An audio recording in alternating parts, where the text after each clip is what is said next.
আজকের এই special recipe তৈরি করার জন্য আমি নিয়েছি মুরগির মাংস, লেগ পিস নিয়েছি সবগুলোই। এই লেগ পিসগুলো দিয়ে আজকে আমি আলু দিয়ে ঝোল তৈরি করব। পরিষ্কার করে ভালো করে ধুয়ে পানি ঝরিয়ে নিয়েছি।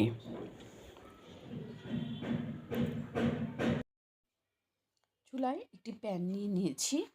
প্যান ভালো করে গরম করে নিতে হবে, কোনো যেন পানি না থাকে। এবার দিয়ে দিচ্ছি তেল। সানফ্লাওয়ার অয়েল, সয়াবিন তেল, যে কোনো তেল দিতে পারেন। 5 টেবিল চামচ তেল দিয়ে দিয়েছি। এবার এখানে ফ্লেভারের জন্য দিয়েছি দারুচিনি, এলাচ, লবঙ্গ, তেজপাতা সহ গরম মশলা। মশলাগুলো একটু গরম করে নিব, যখন ফ্লেভার বের হবে। এরপরে দিয়ে দিচ্ছি পেঁয়াজ কুচি। পেঁয়াজের পরিমাণটা একটু বেশি দিলে টেস্ট ভালো হবে। পেঁয়াজ বেটেও দিতে পারেন অথবা কুচি করেও দিতে পারেন। দিচ্ছি রসুন বাটা এবং আদা বাটা। আদা বাটা এবং রসুন বাটা একটু যখন ভাজা হয়ে যাবে তখন একে একে এখানে দিয়ে দিব লবণ, স্বাদ মতো, হলুদের গুঁড়া, মরিচের গুঁড়া সহ গরম মশলা একে একে সব উপাদান দিয়ে দিচ্ছি। জিরা গুঁড়া, ধনে গুঁড়া, গরম মশলার গুঁড়া করে রেখেছি। এই সব মশলাগুলোকে ভালো মতো কষিয়ে নেব। মশলাটা যেন পুড়ে না যায়, তাই আমি এখানে 1 কাপের মতো পানি দিয়ে দিব। যখন মশলাটা খুব ভালো করে কষানো হয়ে যাবে এবং তেল উপরে উঠে আসবে, তখন আমি এখানে মুরগিটা দিয়ে দিব।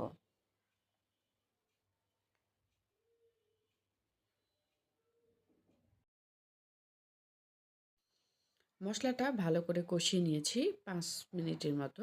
মশলা কষিয়ে নিলে মশলার যে একটা কাঁচা গন্ধ, এই গন্ধটা থাকবে না।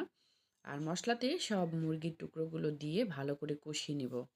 তাহলে মুরগির যে একটা কাঁচা স্মেল থাকে, এই স্মেলটা থাকবে না। আর মশলাটা মুরগির ভিতরে ভালো মতো ঢুকে যাবে। এর জন্য নাড়াচাড়া করে যতক্ষণ পর্যন্ত না মশলাটা ভালো মতো মুরগির মধ্যে প্রবেশ করে, ততক্ষণ পর্যন্ত নাড়াচাড়া করে আমরা মুরগিটা কষিয়ে নেব।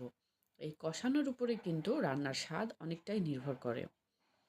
এবার ভালো মতো যতক্ষণ না কষানো হয় ততক্ষণ পর্যন্ত আমি জাল করে নিব, আর মাঝে মাঝে চেক করব যেন পুড়ে না যায়।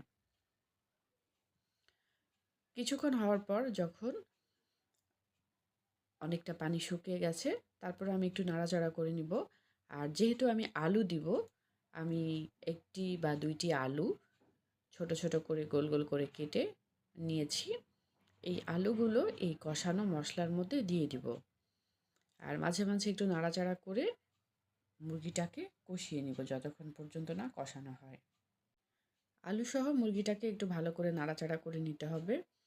আর নাড়াচাড়ার সময় অবশ্যই সাবধানতা অবলম্বন করতে হবে যেন প্রত্যেকটা অংশে মশলা ভালো মতো লাগে।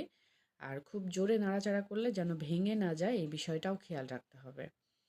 আরও 5 মিনিট আমি ঢাকনা দিয়ে ঢেকে আলু সহ মুরগিটাকে কষিয়ে নেব। কষানো হয়ে গেলে এখানে আমি যেহেতু ঝোল খাবো, তাই ঝোলের জন্য আমি গরম পানি ব্যবহার করব।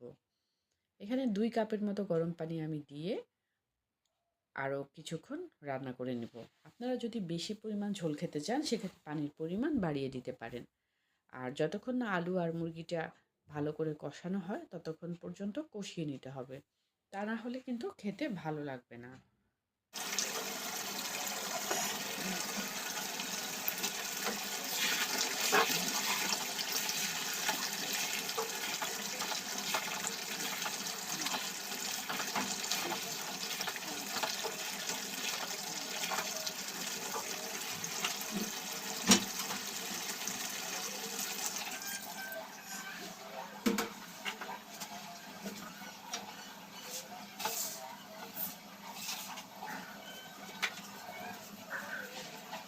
পানিটা যখন ঘন হয়ে আসবে ঝোল, তখন আমি চুলাটা বন্ধ করে দিব। যেহেতু মাঝে মাঝে একটু নাড়াচাড়া করতে হবে যেন প্রত্যেকটা অংশে সমানভাবে সেদ্ধ হয় এবং আলুগুলোও সেদ্ধ হয় মশলা লাগিয়ে। এভাবে আমরা নাড়াচাড়া করে মাংসটা সেদ্ধ করে নিব। আর রান্না শেষে উপরে আমরা ছড়িয়ে দিতে পারি কাঁচামরিচ অথবা পেঁয়াজের বেরেস্তা, গরম মশলা, তাহলে খেতে ভালো লাগবে। খুব সহজেই ঝটপট রেডি হয়ে গেল সুস্বাদু মুরগির মাংসের ঝোল। এভাবে আলু দিয়ে মুরগির মাংস রান্না করে আমরা খেতে পারি গরম গরম ভাত বা পোলাওয়ের সঙ্গে, অথবা অতিথি আপ্যায়নেও এই রেসিপিটা ঝটপট তৈরি করে নিতে পারি। আমার ভিডিও কেমন হয়েছে কমেন্ট বক্সে অবশ্যই জানাবেন। বেশি বেশি লাইক, কমেন্ট এবং শেয়ার করবেন। দেশ বিদেশের বিভিন্ন ধরনের রান্না দেখতে চোখ রাখুন আজফিস কিচেনে। আমাদের সঙ্গে থাকার জন্য এবং ভিডিওটি দেখার জন্য ধন্যবাদ।